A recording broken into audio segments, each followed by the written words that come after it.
పిత పుత్ర పవిత్రాత్మ నామమున ఆమెన్. ప్రభువు మీతో ఉందురుగాక. మీ ఆత్మతో ఉండునుగాక. పునీత మత్తయి గారు రాసిన పవిత్ర సువిశేషములోని భాగము. ప్రభువా మీకు మహిమ కలుగునుగాక. మత్తయి శుభవార్త 13వ అధ్యాయము పవిత్ర వచనములు 10 నుంచి 17 వరకు. అంతట శిష్యులు యేసు వద్దకు వచ్చి ప్రజలతో ప్రసంగించినప్పుడు ఉపమానములను ఉపయోగించుచున్నారేలా అని ప్రశ్నించిరి.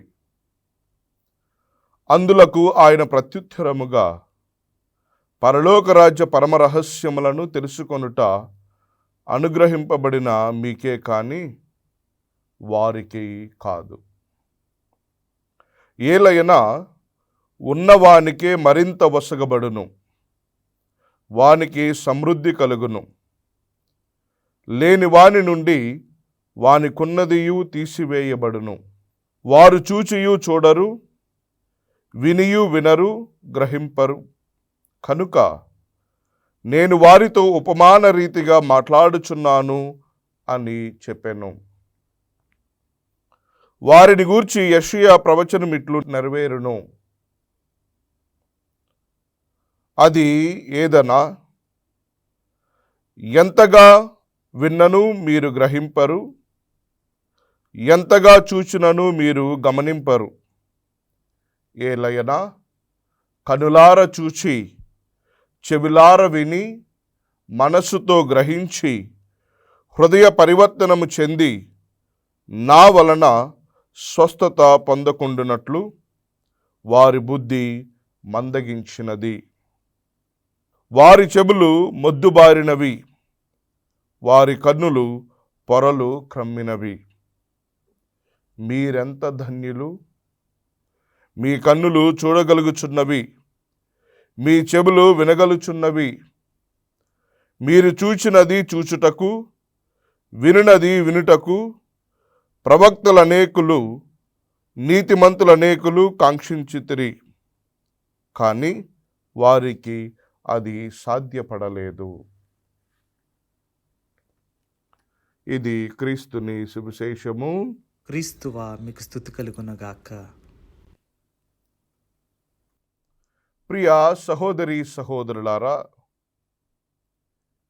ఈనాటి మత్తయి శుభవార్త 13వ అధ్యాయము 12వ వచనము ఈ విధముగా సెలవిస్తూ ఉన్నది.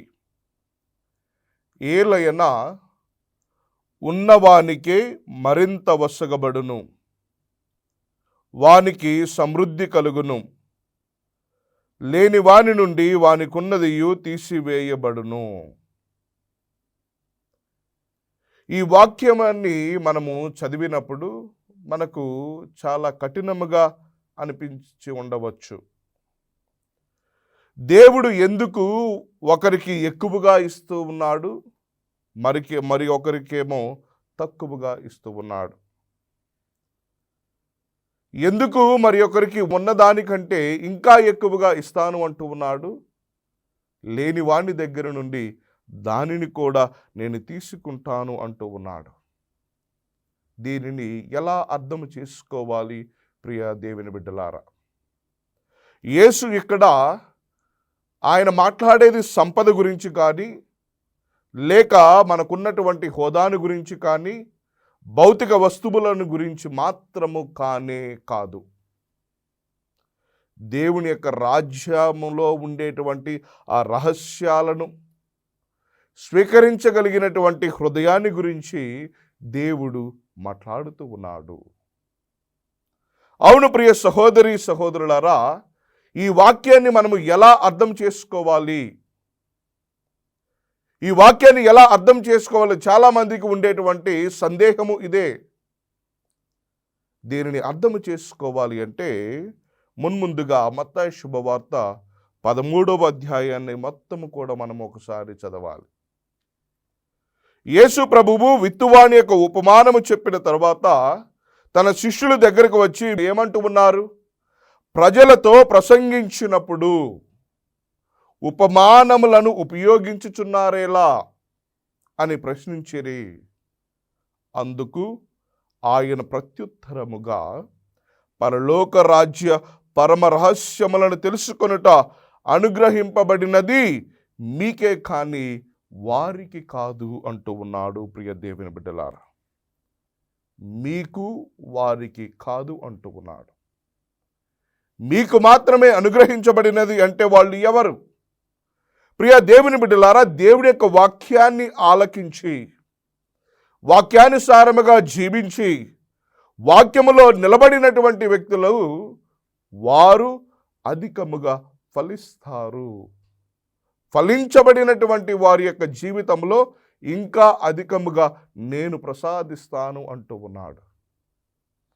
ఎవరైతే దేవుడి యొక్క వాక్యానికి వ్యతిరేకముగా జీవిస్తూ ఆ వాక్యానుసారముగా జీవించకుండా ఈ వాక్యములో తమ యొక్క విశ్వాసాన్ని బలపరుచుకోకుండా ముందుకు వెళ్ళేటువంటి వారు, ప్రియ దేవుని బిడ్డలారా, ఇదిగో దేవుడు అంటూ ఉన్నాడు, వారికి ఉన్నటువంటి అవిశ్వాసాన్ని నేను తొలగించి వారు ఇంకనూ అవిశ్వాసంలో ఉన్నారు కదా, వారికి ఇవ్వవలసినటువంటి ఆ యొక్క అనుగ్రహాలు దొరకవు అంటూ ఉన్నాడు దేవుడు.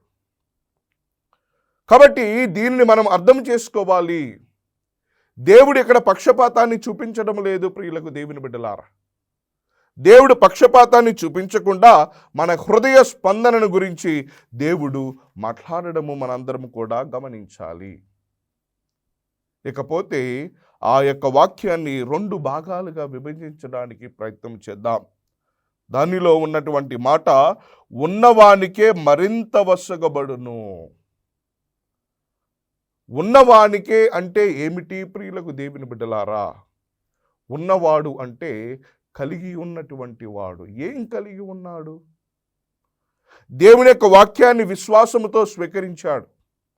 ప్రార్థనలో జీవించేటువంటి వారు, దేవుని కృపను సహకరించేటువంటి వారు, వినినటువంటి వాక్యాన్ని జీవితంలో ఆచరించేటువంటి వారు, ఈ 21వ శతాబ్దంలో కూడా దేవుడంటే భయభక్తులు కలిగి జీవించేటువంటి వారు, ఈ ప్రాపంచికమైనటువంటి వ్యామోహాలతో జీవించకుండా ఉండేటువంటి వారిని దేవుడు ఉన్నవాడిగా పరిగణిస్తూ ఉన్నాడు.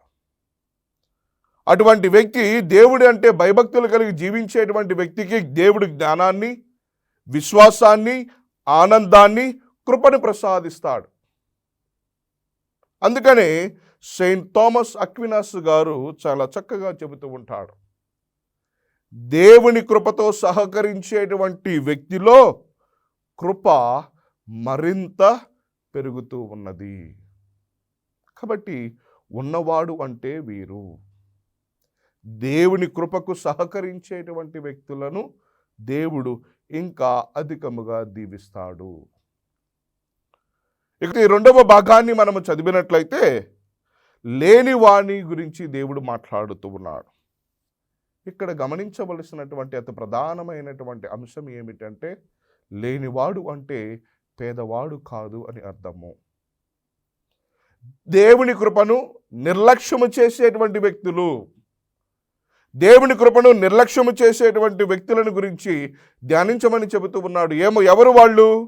ప్రార్థనను వదిలివేసేటువంటి వాళ్ళు, పవిత్ర దివ్య బలి పూజలో నిర్లక్ష్యముగా ఉండేటువంటి వారు, పవిత్ర బలిలో నిర్లక్ష్యముగా కూర్చొని నిర్లక్ష్యముగా సమయానికి రాకుండా ఉండేటువంటి వారు, పాపములో కొనసాగేటువంటి వారు, దేవుని యొక్క వాక్యాన్ని వినకుండా ఉండేటువంటి వారు, వ్యామోహాలతో లొంగిపోయేటువంటి వారు, అబద్ధ సాక్ష్యములు పలికేటువంటి వారు, దైవ దూషణము చేసేటువంటి వీరందరూ కూడా ప్రియులకు దేవుని బిడ్డలారా లేనటువంటి వారి కిందే వస్తూ ఉంటారు. అందుకనే ఇవన్నీ కూడా ఏం చేస్తూ ఉంటాయి? మన హృదయాన్ని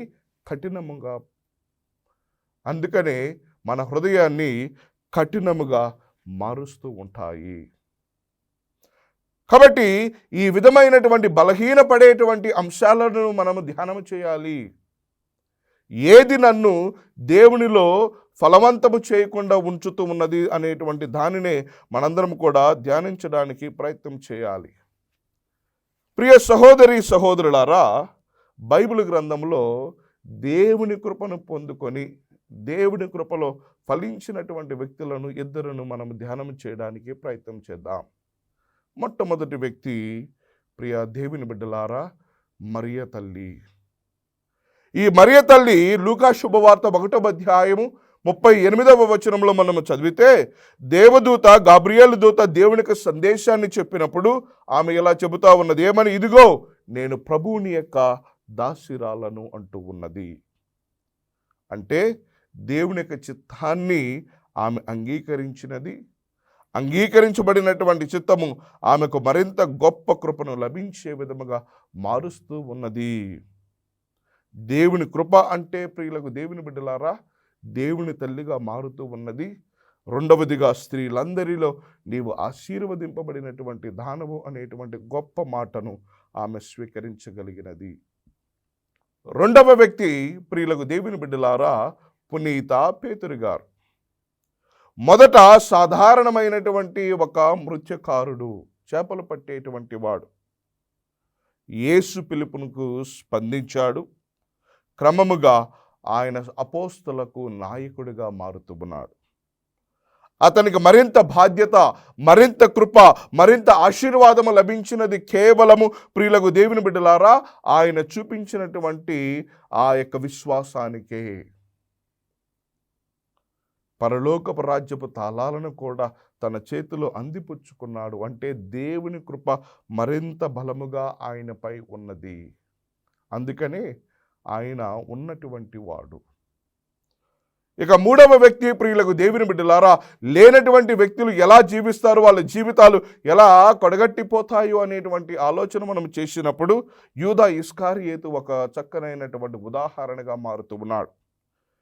దేవుని కృపను కోల్పోయినటువంటి వ్యక్తి ఈ వ్యక్తి. యేసు ఇచ్చినటువంటి ఆ పిలుపును కోల్పోయి, తనకున్నటువంటి అధికారాన్ని అంతా కోల్పోయి, దురాశతో ప్రియులకు దేవుని బిడ్డలారా దేవుని యొక్క కృపను నిర్లక్ష్యము చేసినటువంటి వ్యక్తి ఈ వ్యక్తి. చివరికి తన ఆధ్యాత్మికమైనటువంటి జీవితాన్ని కూడా పూర్తిగా కోల్పోయి మరణించడాన్ని మనము గమనిస్తూ ఉన్నాం. ప్రియ సహోదరి సహోదరులారా, ఏ విధముగా అర్థం చేసుకోవాలి? నేటి సమాజంలో మనము ఎలా జీవించాలి? దేవుడు పలికినటువంటి మాటగా ఏమంటూ ఉన్నాడు? ఏలైనా ఉన్నవానికే మరింత వసగబడును, వానికి సమృద్ధి కలుగును, లేని వాని నుండి వానికున్నదియు తీసివేయబడను అనేటువంటి మాటను మనము ఎలా అన్వయించుకోవాలి?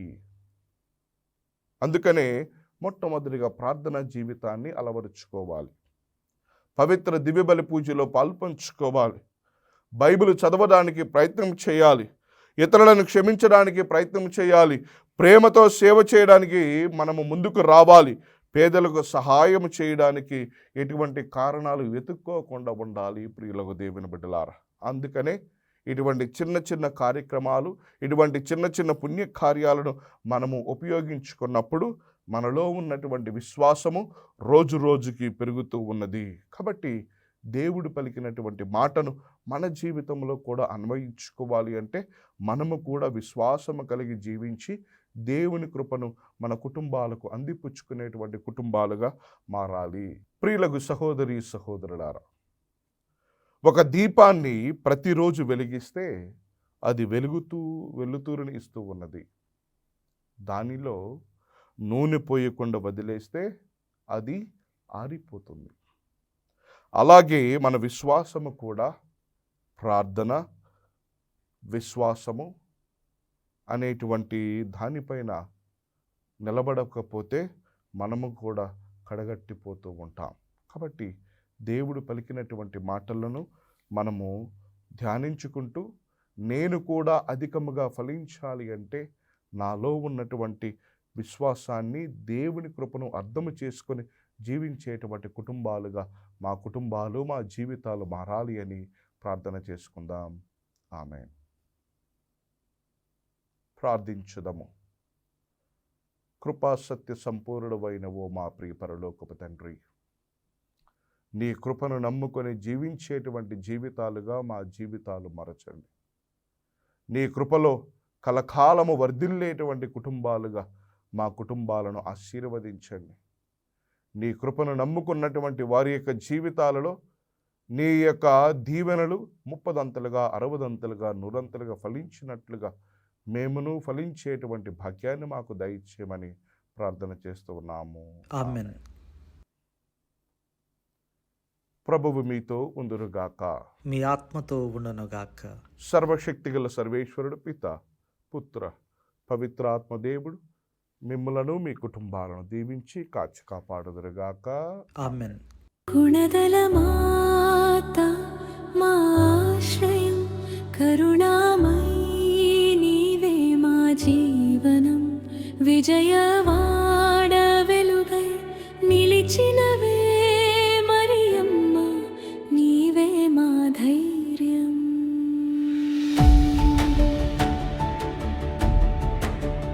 కొండపై వెలసిన పవిత్ర రూపం, కోట్ల